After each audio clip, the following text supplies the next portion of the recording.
So we will begin 1.9 composition of functions, and just for the record, you might remember this from Algebra 2, where you may have seen FOG, something like this, of x, which is basically the same as how I will probably be writing it, f of g of x, written like this.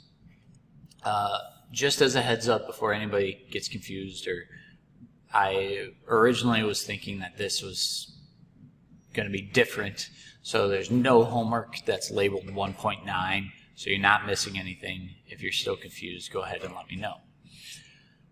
Okay, so right here we have the table of values. So don't forget that what's inside the parentheses is the x value.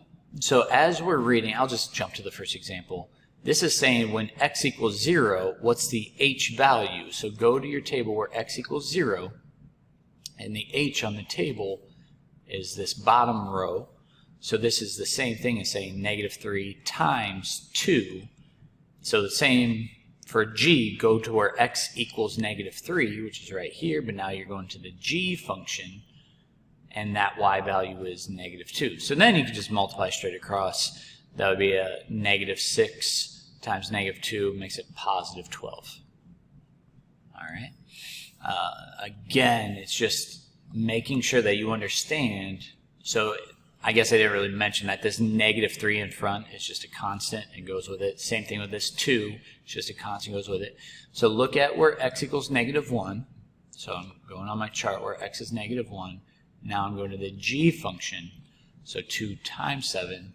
This one's where x equals -2, and now I'm going to the f function, which is that first, well, this row. I don't know if I'm saying that right or wrong. But anyway, 14/3. And just leave your answer as a fraction. If it's not perfect, don't waste your time trying to figure that out. Continuing on to the next one, maybe it's helpful if you just write out the constants first, and then spend your time figuring out let's say h of -2. Okay, well, -2 is your x values to go to where h is that. So that's -1. And then find where g is -1. So the x value is -1. Oh, we did that one earlier. That was 7. So then do the order of operations. That's my next advice. So 3 times 7 is 21. And when you add -1 to 21, you get 20. And there's going to be a lot of scrolling up and down, and I'm just sorry for that. So where do we get a little bit more confusing is what if we have the functions written this way? Well, this is an ease for the reader to realize that 2 is the same x value for both of these. So this is really the same as saying h of 2 times f of 2. So notice how we write that compared to letter E, which is a completely different problem. So because the x value is shared, we only have to look at that once. Well, h of 2 being 0, and 0 times anything, just for the sake of anybody that needs help, 0 times 3 is still 0. Okay, so how is that different than the next problem? Is some teachers explain it that you go like right to left. I don't really like that explanation, because what I like to think of it is it's h of some x value. All right. Well, I don't know what that x value is because it's a function within itself. So what I'm saying is you need to find the y value when x is 2 for the f function. So we just found that. That's when x is 2. That's now 3. So that's why some teachers explain it. You go right to left. You find the f function first. By the way, this is our first composition. That's what we call these. It's a composition function. And then you go to, this is your new x value. Go to x equals 3, and now you go to that h value, or that y value for the h function is how I should say that. And that answer is -1. All right. Well, we have a lot more examples of this, so if you're still confused, just sit tight. And at any point, all right, let me just erase all these arrows because that's probably getting busy up here.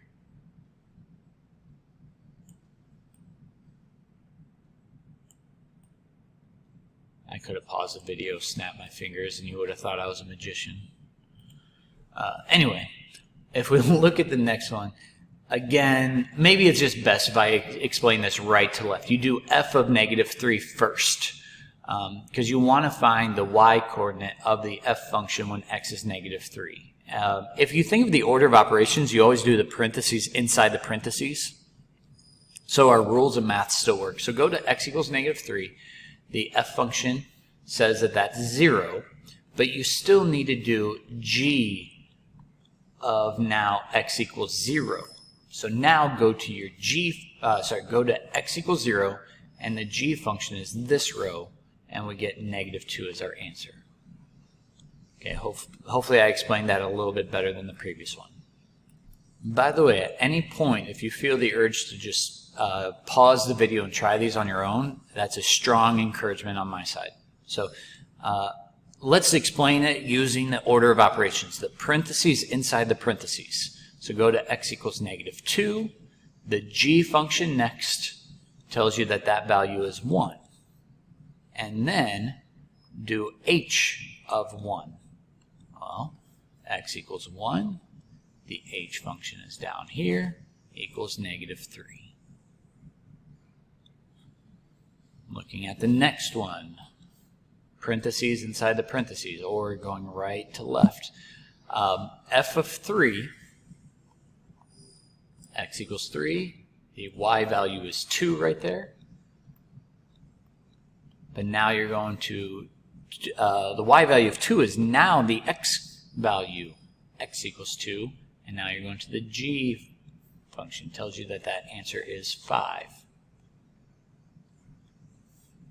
Okay. Now this one, h of 1, so x is 1. The h function down here tells me that's -3, and now I'm doing f of -3. -3 is right here, the f value is 0. So now let's get a little crazy. Let's do a function inside of a function inside of a function. I'm not trying to freak you out, but you are ready for it. Do f of 2 first. Sorry, there's a lot of scrolling. 2 is right here. The f function says that that's 3. All right. So we still have h of g of 3. I thought I changed colors, but apparently not. So now let's do g of 3. So go to x equals 3. The g function is right here. That's -3. But we still have to do h now. So h of -3. Go to x is -3. And h of that is 1/2.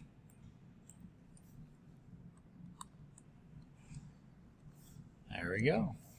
F of -1 is 2. Still have g of h of 2. So now do h of 2 is 0. Oops. And do g of 0 is -2. All right, go ahead and try L on your own, and I will just show you the answer. Here. So make sure you pause the video if you're trying this on your own, because I'm about to just show you the answer. So there it is. So what we have moving on for letters M and N is just to make it just a little bit more dynamic for you, because you could probably do these until you're blue in the face. But what if we throw in a new function, define it as something else, but still ask you to read a table? We can do that.